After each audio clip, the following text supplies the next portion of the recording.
مصر الإسلامية تعرض عن نفسها فليسمع العالم ولتشهد الدنيا. فتصور الأطراف الاصطناعية شعب مسلم يبحث عن هويته، يبحث عن دينه، يجاهد في سبيل الله. في سبيل الله لا نجاهد في سبيل أرض ولا حدود ولا حدود ولا أحزاب ولا جماعات. في سبيل الله تبارك وتعالى خرجنا. قال جدنا لرستم عندما سأله من بعثكم قال الله بعثنا لنخرج العباد من عبادة العباد إلى عبادة الله الواحد القهار، ومن ضيق الدنيا إلى سعة الآخرة، ومن دور الأديان إلى عدل الإسلام. شعب عظيم، أمة مسلمة جاهدت فرسانا تحت لواء النبي محمد صلى الله عليه وسلم. نحن أبناء محمد، نحن تلاميذ النبي العظيم الذي حمل أمانة هذا الدين وجاهد في سبيل الله حتى دم الحضارة وأنشأ تاريخ الأمة وخرج الدين للعالمين الكريم.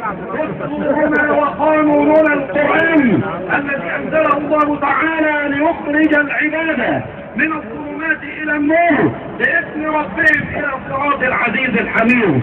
ثورة الأمة في سبيل الله، ثورة المساجد. من مصر خرجت من المساجد، في الجزائر خرجت مع جمعية العلماء، من الجزائر خرجت من المساجد، في المغرب خرجت من الجزائر مع عبد الكريم الخطابي، في ليبيا خرجت مع السعودي من المساجد، في السودان خرجت مع المهدي من المساجد. في كل مكان المسجد يسمع حياة المسلمين. دستورنا القرآن لا نصوص فوق دستورية. نحن نعرض عن إرادة هذه الأمة، عن هذا الدين العظيم. لا نريد أن يسرق أحد كفاحنا في سبيل الله. منذ 60 عاما والمسلمون يعانون من العسف والطغيان وقصف الوجوه والشبابيك في وجوههم. الآن سيل الإسلام يتدفق والعالم يشاهد. وفي أمريكا 24 ساعة بث مباشر لأحداث مصر. صورتكم أيها الإخوة المرابطون في هذا الميدان تبث مباشرة على الشاشات الأمريكية. العالم يحترمكم، العالم يقدركم، العالم يعرف كم عانيتم، لكن صناع القرار يطيلون العراقيل في سبيلكم. إن أناسا مشبوهين يريدون الالتفاف على ثورة الشعب المصري، يريدون تعطيل شرع الله، يريدون وضع نصوص يسمونها فوق دستورية لمحاولة تعطيل الدستور. نحن متنبهون لمخططات هؤلاء المتآمرين ولتستبيل سبيل المجرمين. قل إنني هداني ربي إلى صراط مستقيم دينا قيما ملة إبراهيم حنيفا وما كان من المشركين. قل إن صلاتي ونسكي ومحياي ومماتي لله رب العالمين لا شريك له وبذلك أمرت وأنا أول المسلمين. ولاؤنا لله وانتماؤنا للإسلام وبثنا في سبيل الله تبارك وتعالى. وإن الله لا يغير ما بقوم حتى يغيروا ما بأنفسهم. كونوا متيقظين أيها الإخوة، كونوا إيجابيين، تحركوا في مجتمعكم، اعرضوا على الناس دعوتكم. إن كثيرين سمعوا عنكم لكنهم لم يسمعوا منكم. لا تدعوا أحدا يشوه صورتكم أو يشوش عليكم. دعوتكم عالمية بإذن الله تعالى، وإنكم لمنصورون. وعد حق من خالق السماوات والأرض. ولقد سبقت كلمتنا لعبادنا المرسلين إنهم لهم المنصورون وإن جندنا لهم الغالبون. كأني ألمح في رحم التاريخ وفي تضاعيف الأيام جيلا إسلاميا مشرق الوجه ناظر قلبه بحب الله يبذل في سبيل الله، يعمل لمصلحة الإسلام لا لمصلحة نفسه ولا لمصلحة مجموعة أو تجمع، إنما لمصلحة الأمة الإسلامية. نعمل في سبيل الله لإعلاء راية الإسلام. الإسلام، نحن مسلمون. الإسلام، مصر إسلامية. رددوا جميعا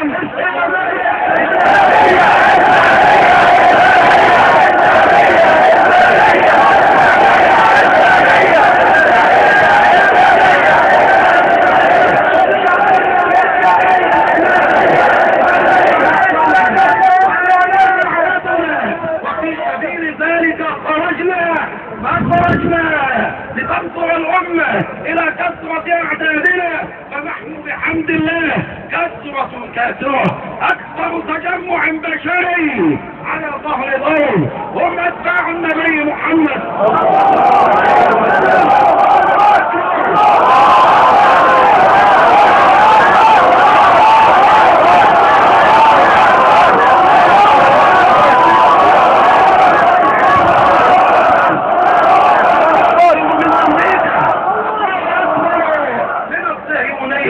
أكبر من المتآمرين، أكبر من الخونة، أكبر من الجواسيس.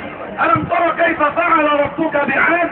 يرى ذات العماد التي لم يخلق مثلها في البلاد، وثمود الذين جابوا الصخر بالواد، وفرعون ذي الأوتاد الذين طغوا في البلاد فأكثروا فيها الفساد، فصب عليهم ربك صوت عذاب إن ربك لفي المرصاد.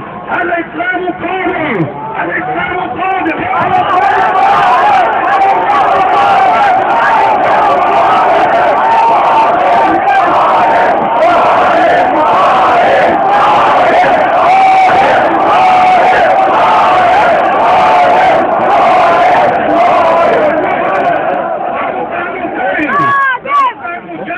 في صناعة الحضارة ديننا كامل، دعوتنا ليست قضية، أمتنا أمة ربانية نريد أن يعرف الناس الاقتصاد الإسلامي والسياسة الإسلامية والاجتماع الإسلامي والرياضة الإسلامية والفن الإسلامي، وعلى كافة الأصعدة عندنا أعظم مشروع حضاري ينبغي أن نعرضه على الناس. الإسلام حفظ حقوق المرأة، حقوق الحيوان، حقوق البيئة، حقوق الإنسان، حقوق اليهود، حقوق النصارى، حفظها الإسلام. الحق، العدل، المساواة، الحرية، كلها تنبثق من شرع الله تبارك وتعالى. لسنا بحاجة إلى ترقيع أو تسول أو بحث في مذاهب الأمم عن قوانين أو دساتير. عندنا عندنا شرع الله، عندنا سنة النبي محمد صلى الله عليه وسلم. قادت الأمة 14 قرنا من عمر الزمان، فصنعوا الحق ونشروا الخير وفتحوا البلاد ودانت لهم الشعور. إن واحدا من حكامنا أيها الإخوة وقف يوما يخاطب سحابة تنقر باب السماء يقول امطري حيث شئت فسوف يأتيني خراجه. هذه عزة الإسلام، هذه مملكة الإسلام، هذه دولة الإسلام، دولة قامت على وحي الله سبحانه وتعالى. كتاب أنزلناه إليك مبارك لتخرج الناس من الظلمات إلى النور باسم ربهم إلى صراط العزيز الحميد. نحن نتحاكم إلى شرع الله من لحظة الولادة إلى لحظة الوفاة. ديننا كامل وشرعنا شامل، ولا نحتاج إلى نصوص مشبوهة تحاول تعطيل مسيرتنا. إن انتصارات المسلمين سرقت منهم عبر السنين، سرقوها في الجزائر، سرقوها في تونس، سرقوها في المغرب، سرقوها في مصر. لا تسمحوا لأحد بعد الآن أن يسرق كفاح الأمة الإسلامية والدماء التي أريقت في سبيل الله والأرواح التي أطلقت في سبيل الله. فليسمع العالم ولتسمع الدنيا، وصمت أذن الدنيا إن لم تسمع لنا. نحن المسلمين صناع الحضارة، نحن المسلمين صناع الحرية، نحن بناة المملكة الربانية. الإسلام قادم ونصر الله قادم. لا تحزنوا ولا تخشوا على الإسلام، ولكن كونوا على مستوى الإسلام، كونوا على مستوى الدين، ارتقوا إلى مستوى هذا الشرع العظيم حتى تعود إليكم أمجاد أجدادكم وفتوحاتهم وانتصاراتهم. نحن هنا اليوم في هذه الوقفة السلمية والاحتجاجة الوطنية لنعرض عن رفضنا لأي التفاف على إرادة الأمة المسلمة. لا نريد نصوص فوق دستورية. دعوا الشعب يختار شرع الله الذي فرضه عليهم. الشعب يريد شرع الله، فلماذا تعطلونه؟ الشعب يريد شرع الله. الشعب يريد الشعب يريد الشعب يريد الشعب يريد الشعب يريد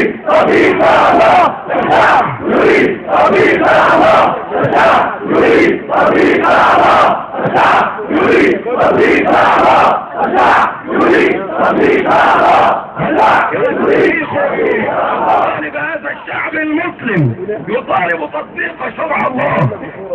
إن من الخجل والعيب الكبير أن تسمع أن فرنسا الصليبية قانون الأحكام الشخصي الذي يحكم فرنسا امتد مواده أكثر من 90% من فقه الإمام مالك بن أنس. هل تعلمون؟ هل تعلمون؟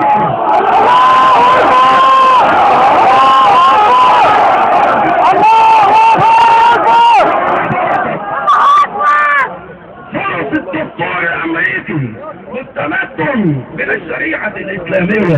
عندهم في أمريكا وثائق محفوظة في مكتبة الكونجرس تتحدث عن الآباء المؤسسين، وهم 13 رجلا من حكماء أمريكا وضعوا ما يسمى الكونستيتيوشن وهو الدستور. قالوا إن مواد هذا الدستور مستقاة من قانون حمورابي والقانون الروماني، والمصدر الثالث قوانين محمد صلى الله عليه وسلم.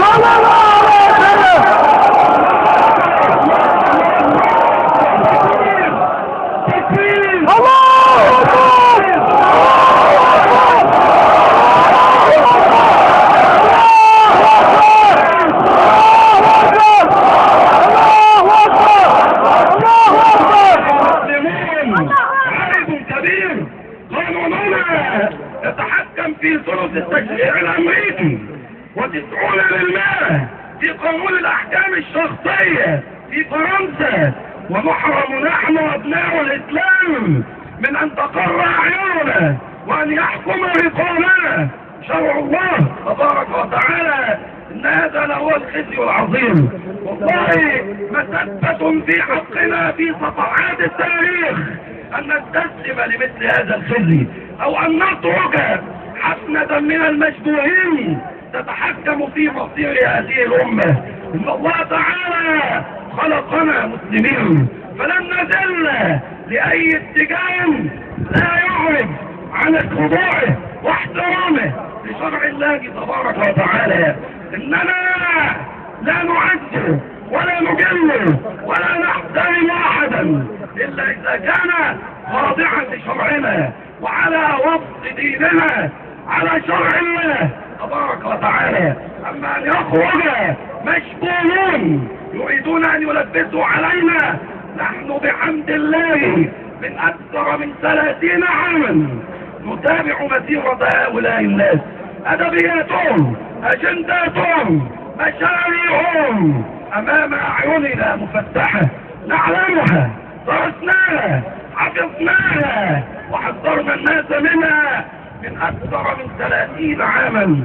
فما بال هؤلاء القوم لا يكادون يفقهون حديثا. تريدون هذا الشعب يريد تطبيق شرع الله. يريد تطبيق الله. يريد تطبيق الله. يريد تطبيق الله. يريد تطبيق الله. يريد تطبيق الله. يريد تطبيق الله. الذي يتدفق الاسلام في عروقه. نحن ابناء محمد صلى الله عليه وسلم.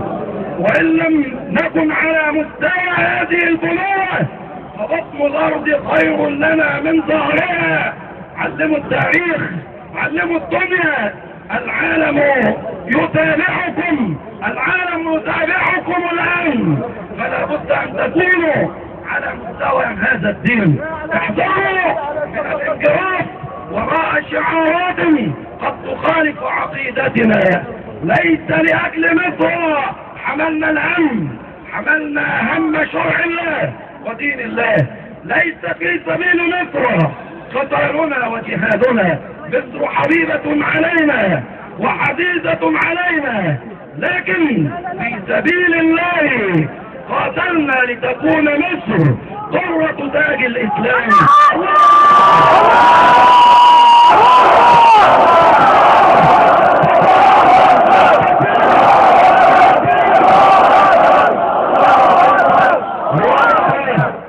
ليست هذه وقفتنا الأخيرة، وليس هذا نهاية المطاف.